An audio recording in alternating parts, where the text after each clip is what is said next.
So welcome to Caitlin this morning, and welcome to everyone on Easter Monday. Hopefully you've had a lovely Easter. The weather is actually quite kind-ish. Yeah, it's been all right down here. So we're on the south coast. I don't know where everyone else is, but we're on the south coast, and we sat out and had a lunch in the garden yesterday, Easter Sunday. So I thought it was very nice and warm over the weekend. Yeah, it was nice and warm, wasn't it? We did go to the beach on Saturday morning, and that was lovely. I think the only day was, Good Friday. It was a bit chilly, wasn't it, with the wind? Juliet is up on, you're way up north, aren't you, Juliet? I don't know what the weather's been like up there, but I do understand from Christy, my daughter, that it did snow in Manchester overnight. So I know. Yeah, little bit chilly up there. Yeah. And apparently we're going to get a little bit of that heading our way over the next couple of days, and then it's going to get warmer for the weekend, so that's good. So welcome to the lovely Caitlin, our photographer. And Caitlin does a lot of work for Pure, doing photographs for artists' websites, and you've just done the film for Fran that you're editing. Is it nearly finished? It will be finished at the end of this week. Yay! So and then Juliet says sprinkles of snow and strong winds, but sunny. Yeah, it was. We did have that strong wind one day, and it was freezing. But it's bizarre because on Thursday it was really lovely and warm, and we sat out actually in the woods having a picnic. And then on Friday it was like every time the wind blew, it was like bits of you would fall off. So yeah. So no, Caitlin's done photographs quite a lot for a lot of the Pure artists. Absolutely fabulous photographs. So if you want to see some of her work, Fran, you've done Fran, haven't you? You've done Edith, you did Vincent's headshots for him just before lockdown. So just before Christmas 2020, you did a whole series of, we took over Valentine's, didn't we? And we did a whole series of members. That was 2019, wasn't it? Was that 2019? 2019, just before Christmas 2019, we did all those headshots for everyone, and that was great. We got in a makeup artist. It was hilarious fun. You weren't feeling very well though, were you, that day? I remember. For me? Yeah, I think were coming down with a nasty cold, and I came down with a nasty cold, and we all think now is probably it was probably COVID, wasn't it? Just before the whole COVID thing happened. You're right. I went down for 3 weeks with that. You did. Something that I thought was bronchitis. I've never had bronchitis before, but whatever it was, I was out for 3 weeks with it. You're right. I'd forgotten about that. Yeah. So I think that might, and I was just after you. Then I had similar kind of thing, and I was out for like a month. And when I had my jab the other week, I had quite a severe reaction to it. Have you had your jab yet? No.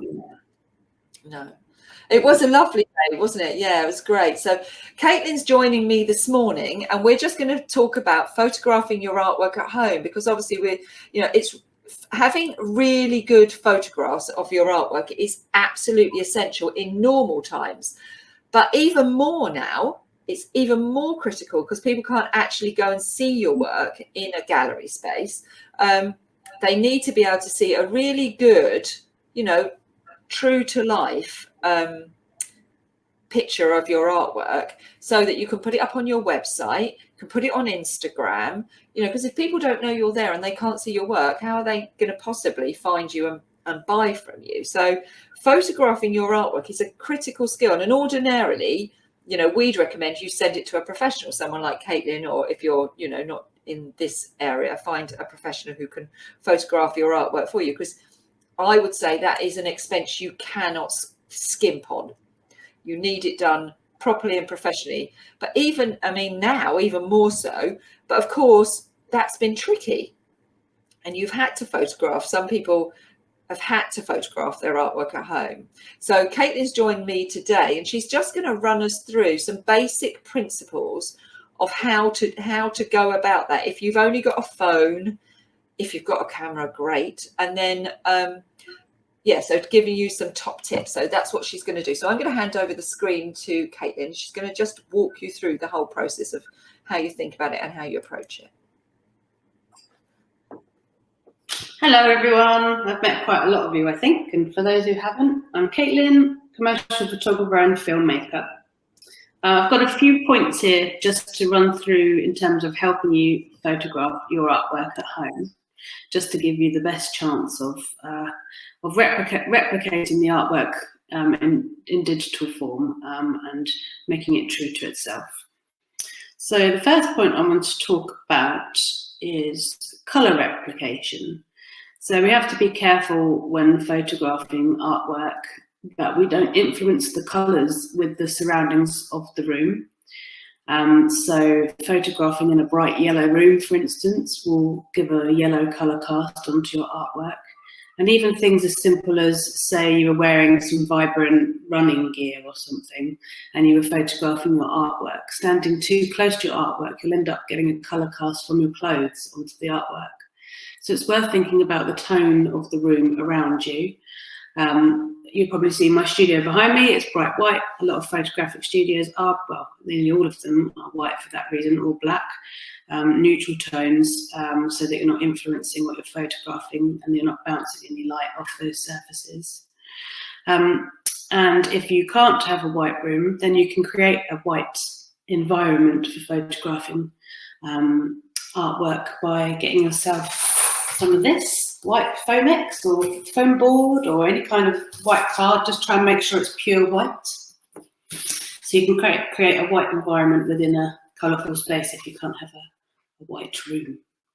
So yes, thinking about the colours that influence the artwork you're photographing is a really important first start. Otherwise you could put all of the effort into photographing and think, hang on, it looks a bit peaky or it looks a bit green, which might not be what you want.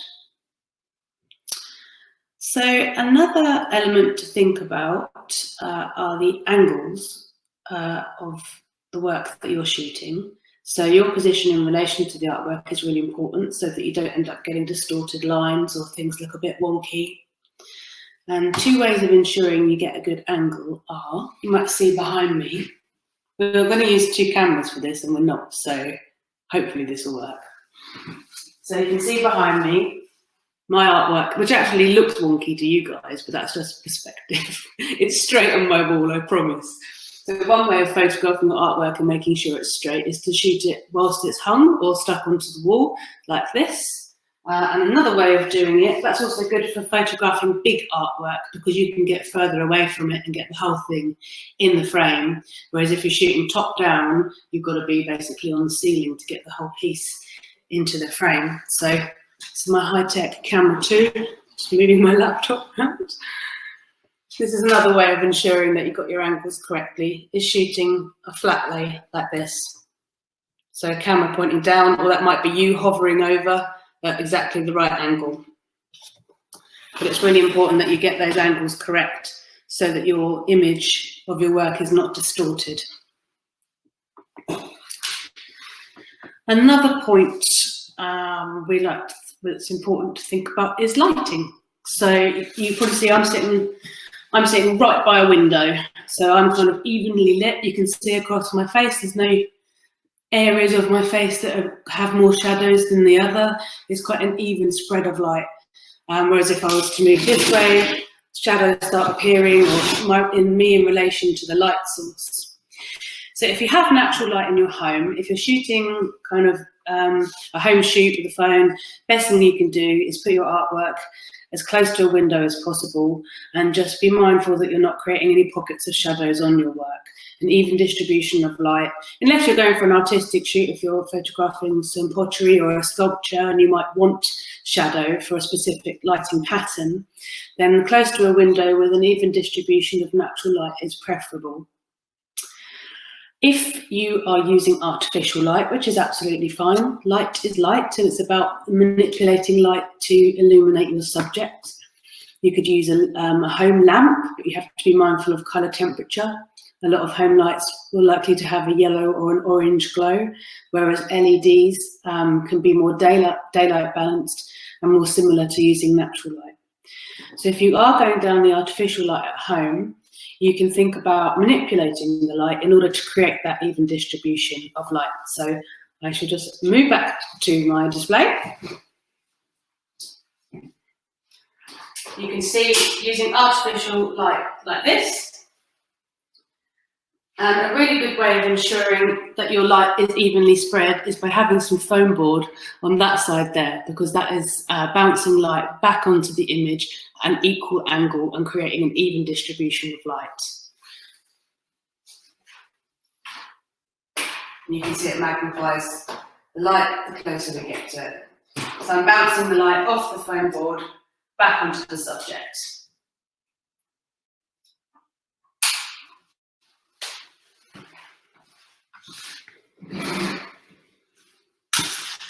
Are there any questions so far? Not from me. I'm listening and I'm writing notes so that I can put it on a little blog post later. So I've got I think that it's being aware, isn't it, of the fact that you're playing with light.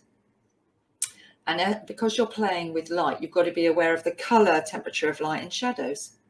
Because now you've got this beautiful shadow on the right side of your face, because you're sitting slightly at an angle to the window, aren't you? And if I do this, yeah, look at that. It's just even so it is being super aware. The old suntan trick. Yeah.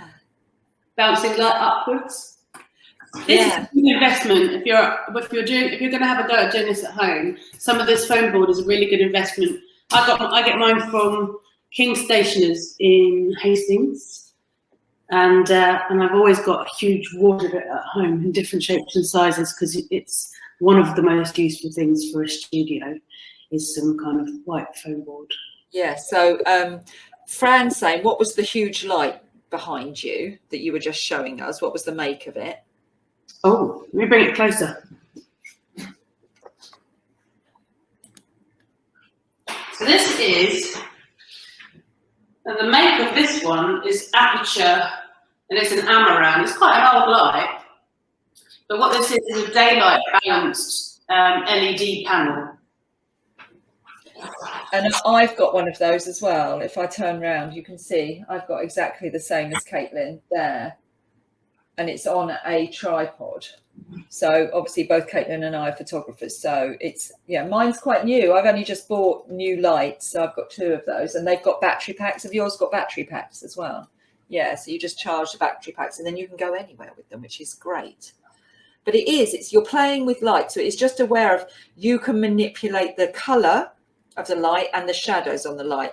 The foam board, so I think someone just said about, in the example you just gave, Caitlin, is the image on the wall rather than on the foam board. So the image behind me is actually just stuck onto the wall, because that was fine for what I wanted to show you.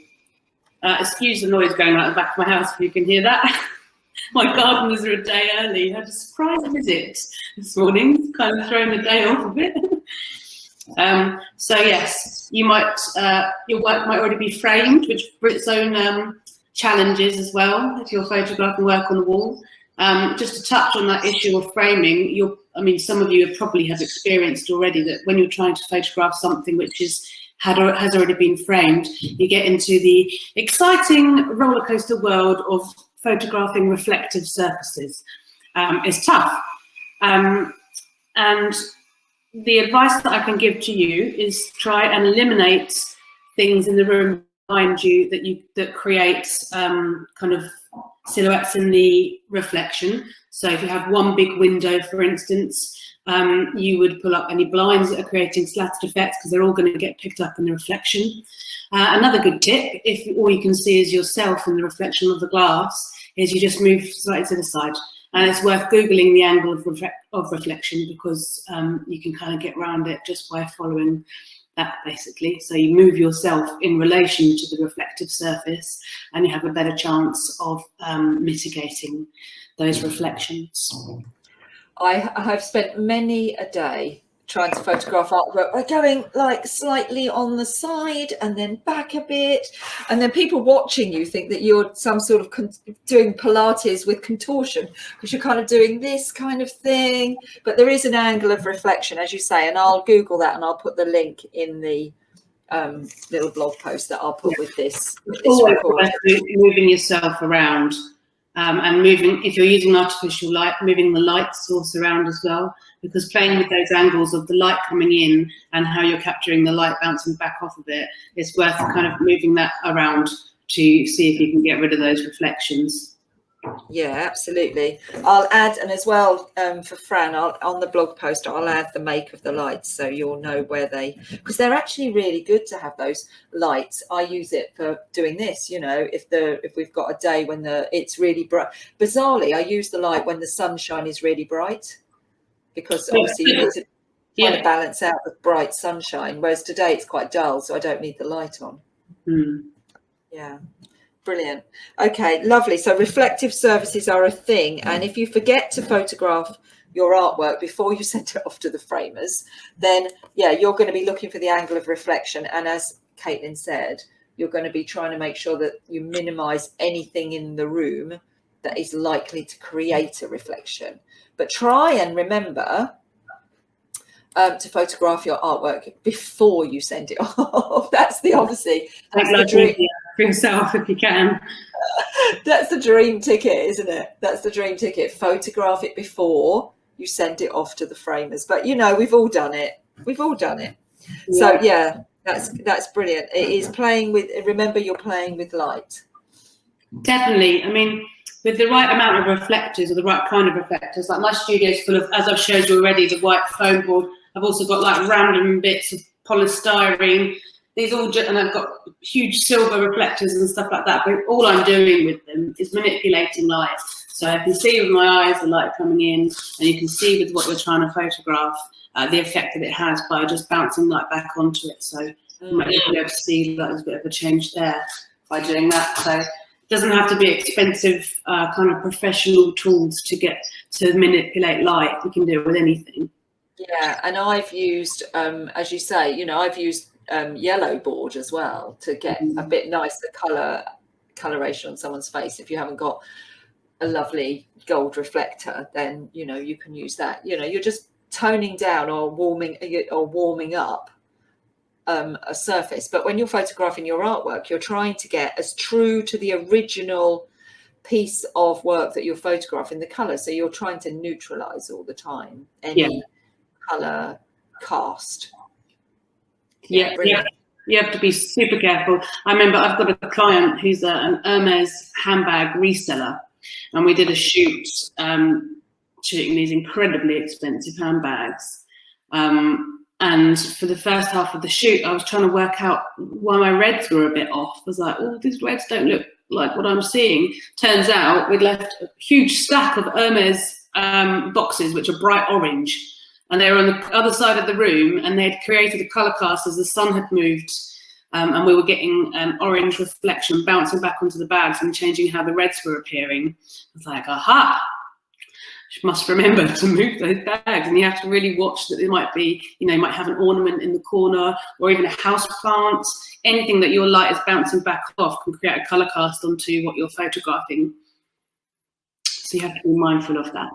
Yeah. So would you say when you're thinking about photographing your artwork, if you're doing, say, is there some tricks and hints for doing 2D as opposed to 3D?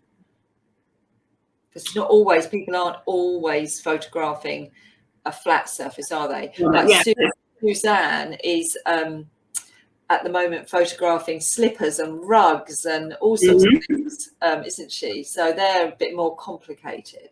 Yeah, so if you're not shooting a 2D piece, you can play with, depending on how new your phone is, or if you've got a camera, you can play with the depth of field, which is controlling the blur of the background behind the item. That's very good at controlling what the focus of the image. So if you want somebody to be looking at a certain feature of what you're photographing, by blurring the rest of the image draws the other part.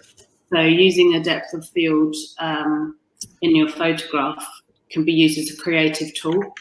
When you're photographing 3D things, it gives you a bit more of an option to do detail shots. So to get up and close and personal with some of the textures, or if there are any defining features of what you're photographing, it's good to provide more than one angle. So rather than just a, face on shot, you can get in there and do detail shots as well.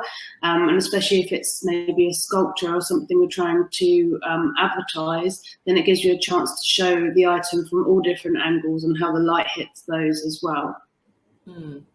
Yeah, absolutely. I think depth of field is something I learned, played with quite early on in my photographic life. Can you do that on a phone? I didn't know you could manipulate depth of field on a phone. Yeah, you absolutely can. Well, I think a lot of people may have newer iPhones now, and the mode that they call portrait mode is essentially gives you a narrower depth of field. So your face So it does. and everything else is blurry. Yeah, so it does. I didn't realise that. So that's I think that's actually an effect rather than them controlling it with the aperture of the lens. I think it's just an effect they do, a digital effect, but it's the same thing. It just means that the focus of the image is the person in this instance if you're taking a selfie. But yes, that's the kind of portrait element where the person is the focus of the image. Yeah, and on mine, I'm looking at it now. So you can select studio light and you can decide where you've got a thing to decide the angles on it as well. Yeah. Actually, that's really clever. I didn't. Natural light. That's actually a really useful tool that for learning a bit more about photography, because sometimes it's the first example that people have seen of using studio lighting, the fact that you get to move it around the face. You can think about the effect it has when you move an artificial light onto a subject. So it's worth having a go on your phone's camera features if you don't have a camera. Yeah, so on the iPhone, on the top right-hand side, now this is I don't even know, it's not that new, this iPhone that I've got, it's not that new. So if you on the top right-hand side, there's a little F, which is obviously for focus, I'm presuming. And then it gives you depth of field. So you can play around absolutely with depth of field on your iPhone. And I have just literally learned that right now, Caitlin, because I didn't even know that. And that is quite shocking from someone who is, a photographer. But I have my main camera like you. I don't normally, this is just for personal stuff. But actually, yes, so there's like a little F and it turns yellow when you press it. And then you can play around with depth of field and natural light and daylight. Look at that, studio light, it says, and contour light. I'd really suggest everyone have a look at their phone because I did not know that. And wow, what an amazing tool that it was right there all the time. I've now changed everything on there and I'm going to have to obviously change it all back now because I've now got, I think 2.8 is your standard. Depth of field. But 2.8 sounds like the lowest it will probably go. It goes actually to 1.4. Yeah, look at that. It costs you a lot in lenses. Yeah. So do have a play around with that because that is incredible. It's putting that it's saying that's its optimal point. I'll have to get a child to look at that now, put it back to its settings because I have no idea what I've done to it. But I didn't realise that on an iPhone you could do that. So, yeah. And as I say, my iPhone isn't brilliantly new. So I'm sure if you go on there and have a look around, you'll find that little f-stop. That's what it is, isn't it? It's an f-stop on the camera phone. And then you can play with depth of field because if you're actually wanting to photograph something 3D, you are going to want to go into detail and blur the background. You're not going to want people to be, where is that on your iPhone, Leslie? Someone's asking me. Who's asking me that? Fran. So on my iPhone, I went into camera. Can't show you. I went into my camera. Voila. And then I went on to portrait mode, which is what Caitlin was saying. So shall I come back up on the screen? I'll come back up on the screen just a minute so you can actually see what I'm doing. There we go. So on looking at myself, looking at you, looking at myself, it's all become very meta this morning. So as you can see, I'm on portrait mode and there's a little F. It's on that side. Can you see? So I'm going to, oh dear, sorry. Go back to camera. So I've pressed on the little F and it's gone yellow. And now you can see at the bottom, I've got a little bar and I can go backwards and forwards on that bar to get all different settings. And also in there, I've got these little, so I'm going to go back on there. Yeah, square, I can go into square, 1:1, 16.9. Yeah, so you're just pressing all the different settings, and heaven only knows next time I go to take a photograph what that's going to look like, because I'm going to have to look forward to seeing all of these new selfies. That's going to be a little bit disturbing, I think, when I go back in there and try and work out what on earth I've done. But yeah, that's where it is on the iPhone. Which model is it? Oh, I knew someone had asked me that, and I have no idea. Again, where do you find out what model it is? Is it in your settings? Settings, yeah, it should be at the top of the list in settings, I believe. I'm not an iPhone person, but I have been in the past. It's an XR. It says this iPhone is an XR. That means nothing to me, but hopefully that answers the question. Thank you. Can't find the apertures on my phone. It might be. Have you got an iPhone, Fran? And it's in portrait mode. It's in portrait. So a 10. So I don't know whether Suzanne's got that in hers as well. I think so. To be honest, I'm not an expert on the phones. I don't know which models have got it, but I do know that anything that's got portrait mode has it, because that's the defining feature of portrait mode. It's to make selfies look like they were done in a studio, because you can blur the background. I'm not going to obviously promote iPhone, because I think they've got more than enough money, as we said earlier, enough GDP, the equivalent of a small country. But that is a great feature, I can't lie, and I didn't even know that was there. So that is a brilliant feature, and that is really helpful when you're photographing your artwork, because obviously you can decide which bits of it in focus. So if you were wanting to do like a little focus on something, that's a brilliant feature. I wish I could have made notes of it. Don't worry, Richard, because I'm going to do a little blog post, and then I'll put the link to the blog post on this recording afterwards. So you'll be able to see it. So Edie can show me. Good, brilliant. That's good. Edith can show Fran how to do that. I'll explain it a bit more. So 6, I've written down, I've got 6 points on my blog post so far. iPhone. I'm going to put on here iPhone portrait mode, and I'll do a little bit more of an explanation of it in the blog post. It will be a very quick 3-minute read blog post. Don't get overexcited. It's not going to be a long one. It'll be a quick points that we've gone through. So Susan's saying, I had a couple more points if you want to hear them. Okay, 1 second. Let me just ask this one, and then we'll go back to Caitlin. I've seen these white pop-up paper boxes with built-in lights advertised on Instagram. Is it worth getting something like that? My own studio is pine wood, so I realised from what you are saying, all the walls will reflect. They will. They'll be reflecting orange. Good. So they call those light boxes. It depends on what you're photographing. So in this instance, what are the items that are being photographed? Okay, so it's Edith. So it'll be her tall fabric sculptures. It's Edith, her tall fabric sculptures and her paintings. So Edith, a lot of your work won't fit in one of those. Good boy. It'd have to be absolutely huge, in which case you'd probably be better off building your own out of foam board, or you can get these things called scrims. We're getting into kind of professional studio territory now, but they're light diffusers. Oh, it wasn't you asking. Oh, who was it? Not Edith. Sorry, Edith. It wasn't Edith. I thought it was you, Edith. Sorry. Let me just go and see who it was. Hello, Susan. It was Susan. It was Susan. Sorry, Susan. I can't see the whole chat here. Sorry, I've just seen it was Susan. Hello. Yes, if they're not big things, they can go in a light box. Basically, all the light box is doing for you is creating an envelope of light. So it's enveloping the item in an even distribution of light. So at the beginning of this chat, I mean, if you hear it from the beginning, I was talking about an even distribution of light on the subject, unless you're trying to use shadows creatively. So a light box basically creates an environment of diffusing fabric. Then you point lights into it.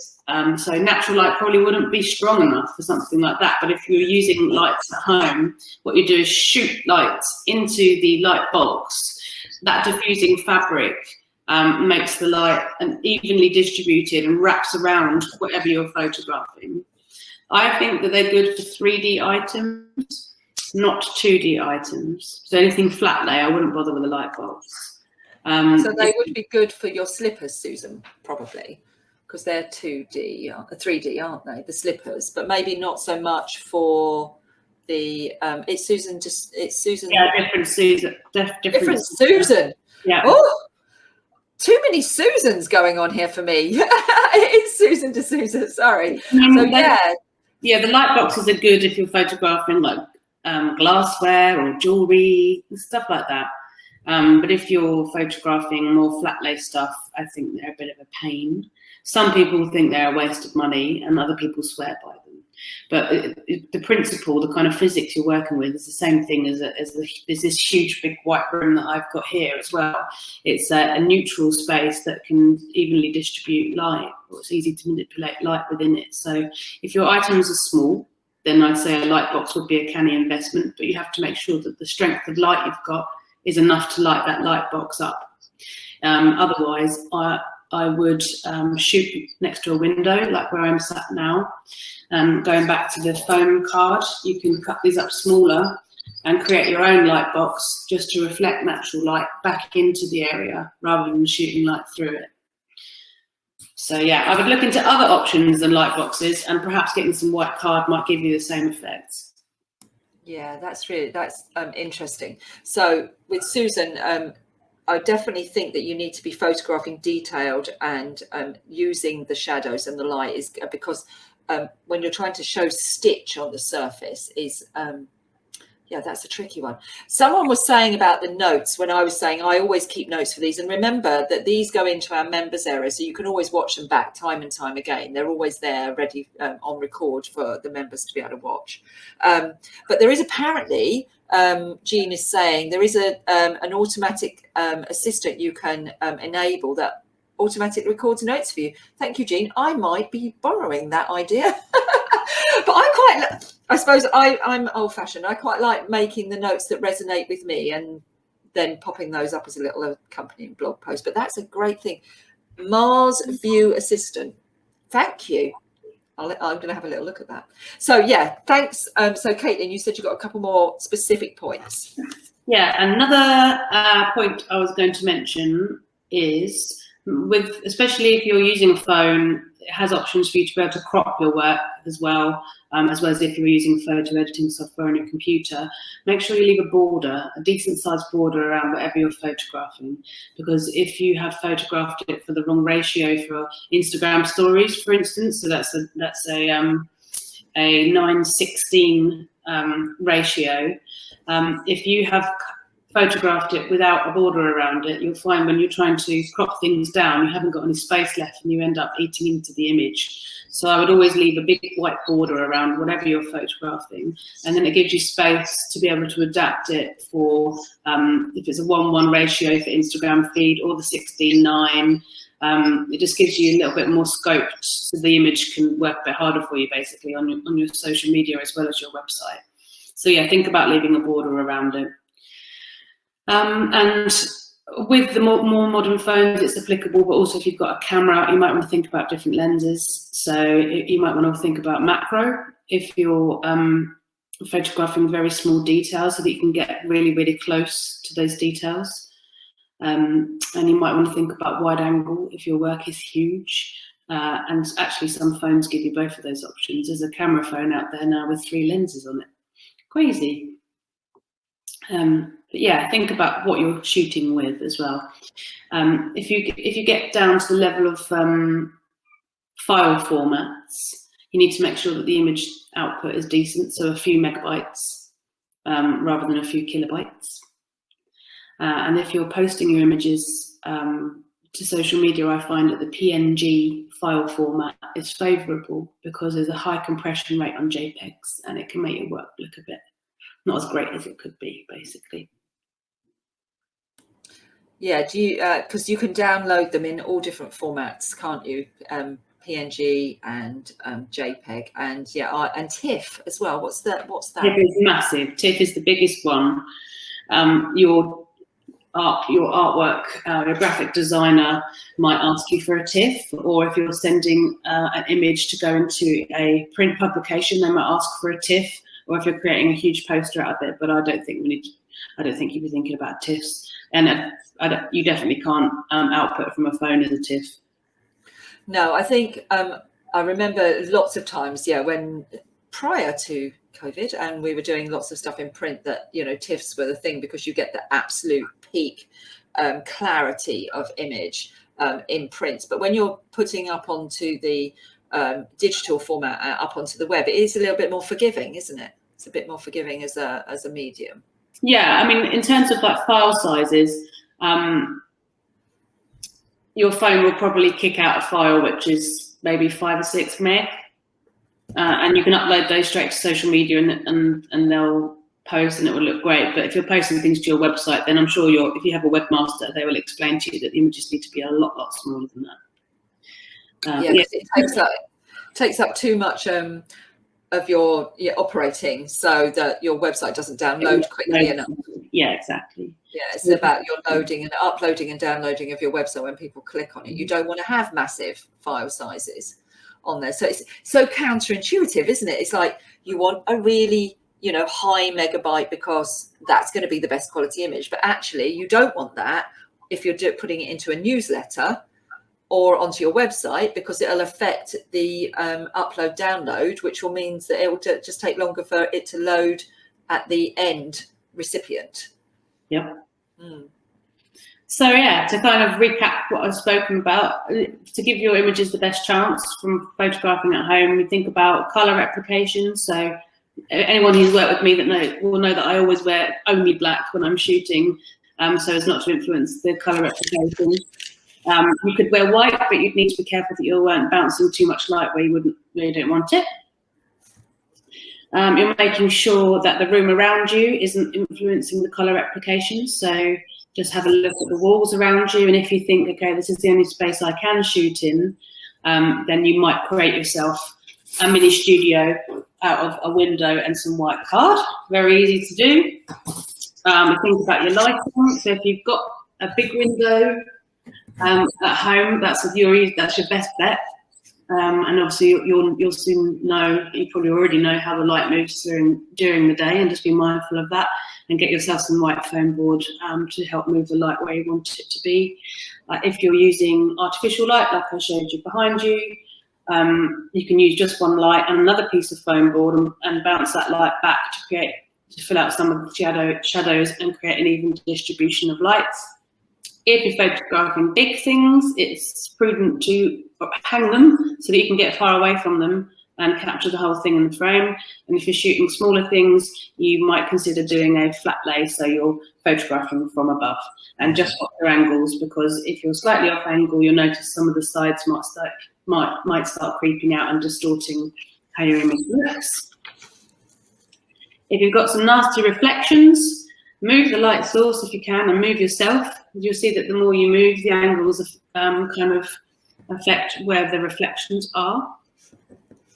Leave a big border around your image so that you've got stuff to crop into, and make sure that your file output is suitable for whatever you're photographing for, so for your website or for social media.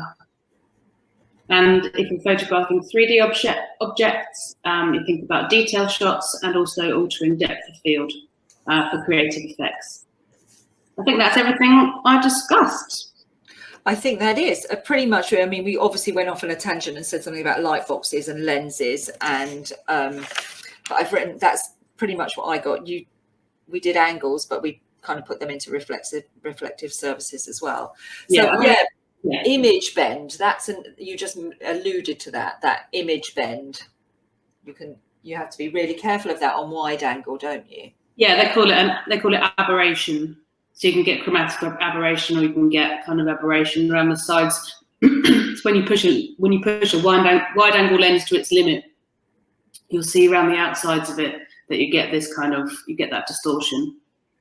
So just be careful of that. If you're photographing something that's very big and you're using a very big, I mean, you go to that fisheye, don't you? You almost go to the fisheye distortion. And that's a fisheye is fine, but you notice that it's a creative effect, fisheye lens, but you'll notice that towards the edges, the image actually just starts looking a bit rubbish and losing quality, and that's what you don't want. Yeah, and then the same when you go in really, really macro, and you're going in really, really close up. You want as much detail on as wide a depth of field as you can possibly achieve. So just be aware of that as you're looking through your lens, and if you're playing with f-stops, that you want to achieve as much clarity across the entire depth of the image. Juliet is saying, please can you just elaborate on your advice to shoot in PNG rather than JPEG for social media? Yeah, so you'll shoot rather than shooting in those formats. It will be a question of when you're exporting them from your phone. If you get them onto your computer, it'll give you an option to export as JPEG or PNG. I worked in social media for a long, long time, and always found that when we were uploading JPEGs to something that we'd been involved in the artwork for, we always noticed that Facebook especially has a lot of compression to the image, and they just don't look their best. Colours aren't quite there. It just doesn't. You just notice the difference. It doesn't look exactly how you wanted it to look. So using a PNG format instead, you can use Lightroom if any of you use Lightroom, or you can just use your preview option on your computer. If you upload the photo on there, you can export it as a PNG file. And I find that it's not exposed to the same level as compression if you're posting onto Facebook. It's just a preferable image file in my experience. I don't know whether any of you are aware of the tool called Canva. So Canva's like an InDesign tool for everyman, Canva. And if you can upload your images into there and use them to create lovely, like quite well designed little tiles for things like social media, and you can export directly from there as a PNG. So you can choose your export mode from there, and you're looking for as high a res as you can get, but obviously exporting as a PNG is an option for there as well. Canva's a great tool for anyone who's just wanting to make their social media just look a little bit more styled.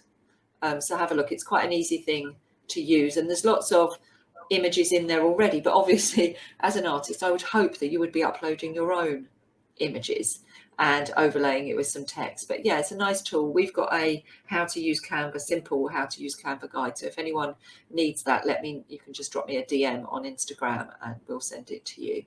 It's just literally a step-by-step, but it is quite straightforward to use. Fran is saying photographing outside on a bright day but cloudy day can work. Yeah, and so the principle of that is where I spoke before about even distribution of light and using a scrim or a diffuser or something like that. What with clouds are a huge diffuser and the sun is the light. So a cloudy day is basically you're shooting in a huge big softbox or light box and the clouds are doing that for you. So yeah, that's the ideal scenario if you're shooting is a bright but light cloudy day. And I find, so I've got a north-facing wall as well, which is quite a nice one to do. If you're on a bright sunny day on a north-facing wall, if you're photographing something outside, that works quite well as well. It is just being very, very aware of light as your tool, thinking about it as a tool. It's lovely. It makes us feel good on our skin and makes us feel happy, but it actually is a tool to be used, and yeah, just being aware of how it casts shadows and the different colors it casts on things. So that's been brilliant. Anyone else got any other questions to ask Caitlin while you have her in the room, as it were?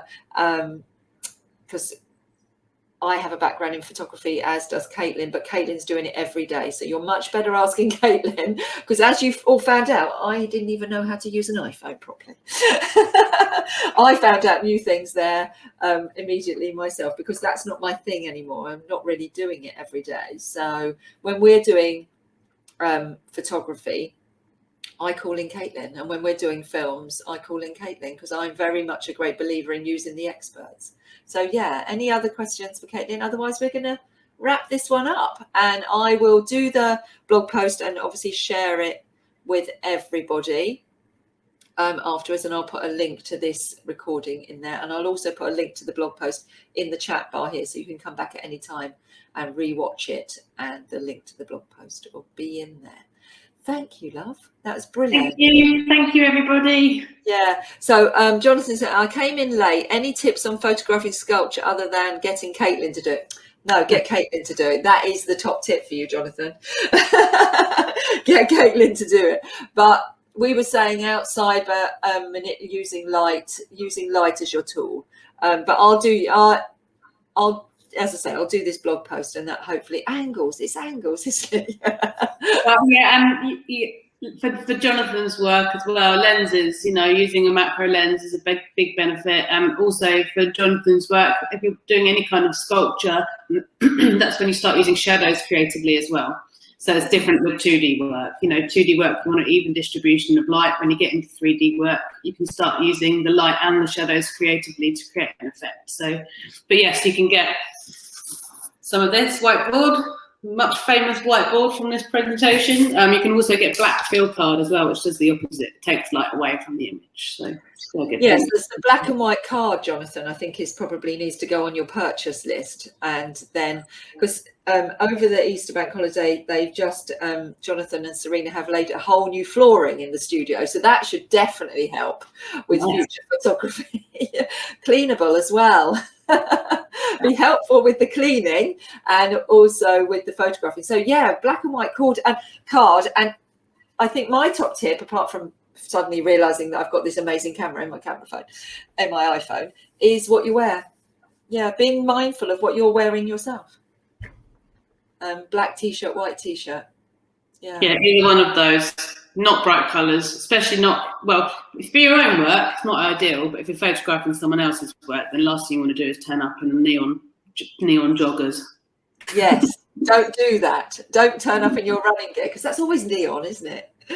Brilliant. Okay, thank you so much, Caitlin. Thank you, everyone who joined us this morning. As I say, this will all be here for you to watch, and it'll be in the blog post that you'll all get shared anyway. Tanya will probably send it out next week with the follow-up. And next week, we're back with Melissa. Melissa will be cooking for us. So same link as this week. You just, and Tanya sends them out at the weekends anyway on a Sunday. And yeah, just join us. And it's the, I've taken the password off because people were struggling to get in with the password. I don't understand why, but anyway. So, I've taken the password off. Have a lovely rest of your Easter day, Easter Monday. At 6 o'clock this evening, myself and Maxine will be interviewing Sue Jelly as part of Art 360. And also Susan, Zach and Bev hopefully will also be joining us because their pre-records have been going out over the bank holiday weekend. So hopefully see lots of you at 6 o'clock this evening. Can't wait. Exciting. Have a lovely rest of the day. Go and deal with those gardeners now, Caitlin. I will. Thank you. Done anything terrible. Thank you. All right. Take care. Lots of love to everyone. Bye. Bye. Bye.